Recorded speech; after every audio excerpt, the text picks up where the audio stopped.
Bien-aimés dans les Seigneurs, c'est encore moi chez vous. Continuons toujours avec mon témoignage. Si je vis, ce n'est plus moi qui vis, c'est Christ qui vit en moi.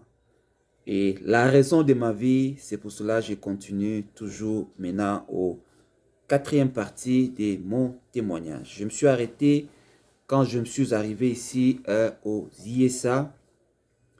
Les choses aussi n'étaient pas faciles, mais je servais les Seigneurs avec plusieurs pasteurs à laquelle je collaborais, que je le salue au nom de Jésus. Je bénis tous les pasteurs de la Portland, Maine, qui m'ont aidé à croître, qui m'ont aidé à être dans le milieu des hommes de Dieu, à laquelle j'ai vraiment beaucoup aimé et j'ai eu beaucoup d'expérience aussi à leur ministère. Que Dieu bénisse tous les pasteurs de Portland, Maine. Je m'épargne des détails, je ne cite pas les noms parce que les gens qui regardent cette vidéo connaissent à qui ils sont en train de parler, aux bons pasteurs qui sont là-bas, les gens bons et très généreux. Ok, que Dieu vous bénisse tous. Arrivé aux États-Unis, le même phénomène encore m'est arrivé. Je faisais une vie normale, des relations, tout ça n'a pas marché. Et je ne savais pas aussi, cet esprit-là de mort me suivait jusqu'ici aux États-Unis. Le diable cherchait toujours à m'éliminer pour que je n'arrive pas à accomplir la mission que j'ai dans le Seigneur. J'étais tombé malade encore. Je travaillais quelque part dans une entreprise et j'ai commencé à vomir du sang. Donc je réussis encore un coup diabolique qui voulait vraiment m'éliminer. Et j'ai commencé à vomir du sang, on m'a mené à l'urgence, hospitalisé pendant 2 jours. Les choses ne marchaient pas, mais le Seigneur m'a épargné. On m'a fait la radio, le médecin a regardé sur mes poumons, c'était pourri. Je ne comprenais pas, moi qui ne prends pas la bière, qui ne fume pas, mais mes poumons c'était vraiment pourri. Le docteur dit, en tout cas, on doit faire des examens, mettre les appareils de savoir pourquoi mes poumons sont en train de pourrir, pourquoi j'ai vomi du sang. C'était des bulles du sang. Bref, je refusais cette opération. Pourquoi j'ai refusé? Parce que j'avais reçu un appel d'un homme de Dieu toujours, que je salue, qui m'a aidé, il m'a appelé.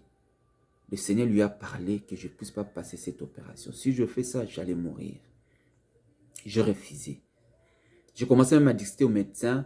Ils ont dit, mais monsieur, on doit te faire ça, sinon tu vas mourir, sinon ta vie sera courte. Moi, j'ai dit, j'accepte de mourir, mais je ne ferai pas cette opération parce que le Seigneur m'a dit de ne pas le faire. Il dit, oh, nous sommes le médecin, il nous a donné les intelligences et tout. Moi, j'ai dit, il y a le médecin par excellence qui est Jésus-Christ. Il a dit non. Et bref, je n'ai pas fait les examens. J'avais fait une prière de foi, c'est que l'homme de Dieu m'avait recommandé. Je pris de l'eau, un peu de 2 millilitres d'olive. J'ai prié et j'ai pris.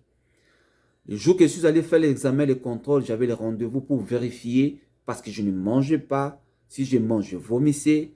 Et puis j'avais perdu plus de 35 kilos.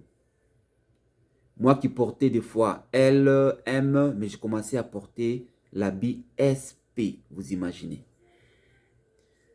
Et les jours que je suis allé faire les examens, on a contrôlé les médecins par excellence, notre Seigneur Jésus-Christ, celui qui guérit, celui qui opère sans cicatrice.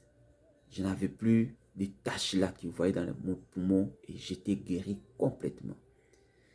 Et aujourd'hui, j'ai récupéré mes kilos, malgré pas complètement, mais parce que j'ai sacrifié ma vie maintenant pour le Seigneur par des jeûnes et de prières, parce qu'il a venu de traiter ses corps durement. Alors, ce n'est pas à manger, à boire, mais il y a un temps pour tout. Voilà un peu la suite de mon témoignage. Je crois que la prochaine vidéo numéro 5, ça sera la dernière parce que je vous ai épargné au détail. Mais il y a encore quelque chose qui m'est arrivé à laquelle où j'ai attendu ce que le Seigneur m'a dit comme mission. Et j'ai compris aujourd'hui que je dois les servir. Le pourquoi, je vais vous dire à la prochaine vidéo. Ne ratez pas la prochaine vidéo. Je crois que je vais clôturer par cette vidéo-là. Je peux prendre même 5-6 minutes ou plus pour clôturer. et continuer avec nos exhortations. Que Dieu vous bénisse et bonne journée dans le Seigneur.